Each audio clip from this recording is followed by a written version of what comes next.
Hello everyone. Let's check out the second topic of this course, which is basic commands.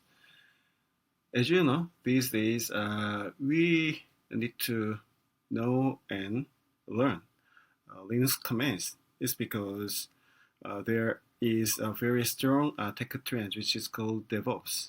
So these days, even developers need to understand and how to know how to use Linux commands for their convenience.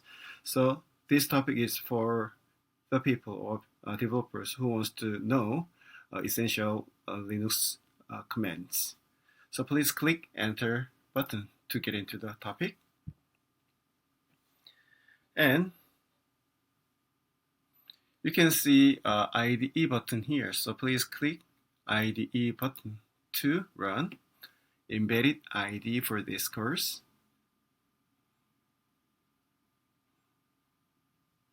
And it will display a IDE environment for you, which looks like a Visual Studio Code. And from here, you can see a labs menu from here, and run and terminal, things like that. So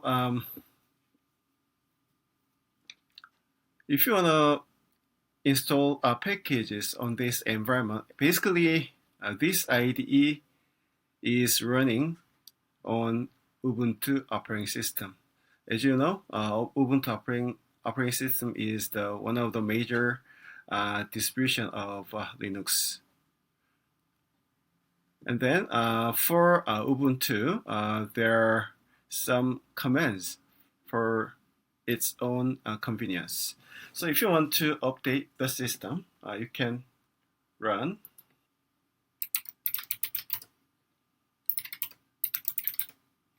apt -get update. So by running apt-get update command, you can update Ubuntu operating system. Or you also can run upgrade.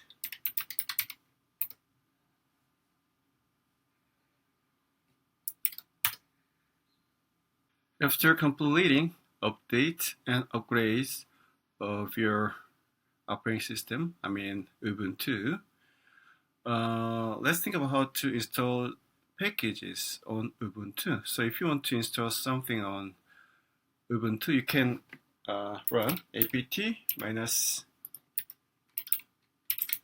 install command. And then you can specify the name of the package you want to install. So let's say you want to install zip. You can run apt-get install zip. And as you can see here, you can install zip package like this.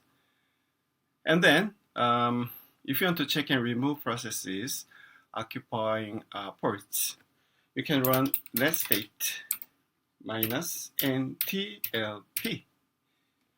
And then you can run grep commands to grab. You can use to grab ports you want to see. So in this case, let's check out if you want to see the port 80. There is no process occupying port number 80. So basically, port number 80 is also one of the well-known ports, right? So port number 80 is typically used by web server, like Apache. And then if you want to kill a specific process, in the case you can run kill command. And then you can specify the signal like this. In the case of signal number 9, it is about killing processes forcefully. Okay. And then you can specify the process ID you want to kill. And then if you want to download results as archive file, in the case, you can run zip command like this. Actually, we installed zip from this tutorial, right? So let's say there are only some dot file, which is a hidden file or environment file for this user. So I would like to create a some empty files like this. File 0, 1, 2, 5. And when I ls here, as you can see 5 new files like this. File 01, file 02. So you can run zip command to create a zip file, which is called test.zip, and when you ls here, you can see test.zip file. So this is the way how you can create a zip file with zip command. And about managing file system, the most frequently used command is ls. So using ls, you can list all the files and folders you want to see. And then actually there are a lot of options for ls command. And then if you want to see your current working directory, in the case you can run pwd command to see your working directory. Actually, pwd stands for print working directory. And then if you want to create a new folder or directory, you can run mkdir command. And then you can specify the name of the directory you want to create.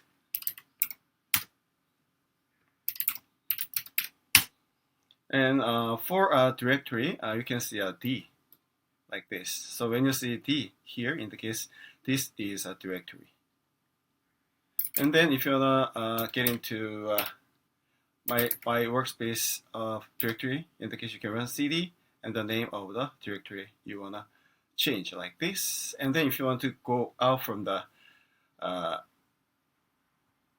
directory, or if you want to move up to file system, in the case you can run cd double dot. So actually one dot means the current directory and double dot means the upper directory. And then if you want to remove directory, in the case you can run Rmdir command with the name of the directory you want to remove. And as you can see here, you cannot see my -work directory anymore. And then the thing you need to remember is by running Rmdir, you only can remove empty directory. If you want to remove a directory which has some contents, in the case, you can run rm-rf command. R means recursive and F means first. So, okay, let me show you again like this. So let's create a new directory like this. And the name of the new directory is my workspace. And then inside my workspace, let's say I just create some new files with a touch command, as I did before. File or text test 0.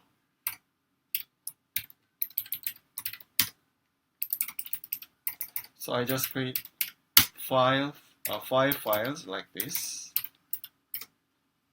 And then let's suppose you wanna remove directory with Rmdir. In the case you can see the output like failed to remove my workspace directories because the directory is not empty. So in this case, if you really want to remove the directory with some contents at the same time, you can run rm-rf, and then you can specify the name of the directory like this. And then let's think about pipe and redirection. So you can use pipe to use the output of the previous command to be an input of the next command. So let's say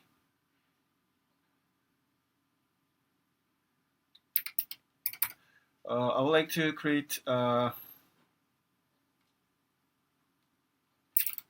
new directory like deployment .yaml, and then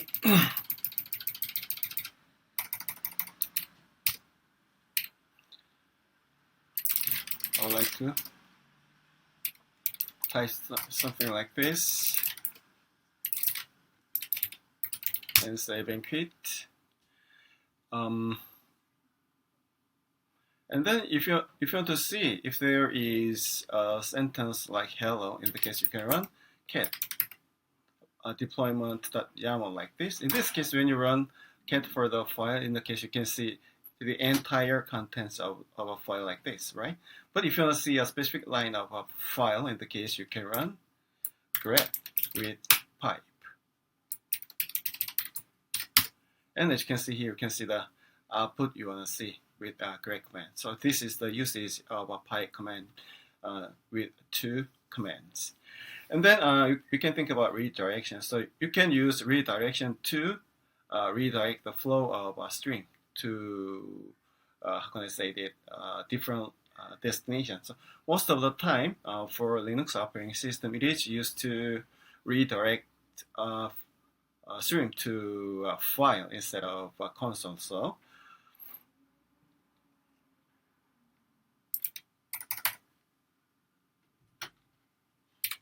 I wanna show you a very simple example about this. So let's when you run echo command with syntax, this is a line for echo. As you can see the string after running echo command with the string, right? And let's say you want to, in this case, the console is the default destination for echo command. But if you want to redirect the destination for the echo command to be a file, in the case you can use redirection like this, and then echo.txt. And then when you run cat command for echo.txt, you can see the string like this. And there is one more thing about redirection. So after creating a new file with a redirection command, and then you want to add a new line of a sentence on the bottom of an existing line, in the case you can use double redirection. And then when you cat for echo.txt, as you can see here, you can see 2 lines of a sentence like this. And then about file manipulation, the first thing we can think about is cp command. So cp command is used to copy. So let's say you want to copy deployment.yaml to deployment underbar backup. And when you ls here, as you can see deployment.yaml and deployment underbar backup file. And then you can run deployment.yaml, but still you have the file with the same contents with deployment.yaml. So when you run cat, you can see the same thing, right? So this is the end of this course. Thank you.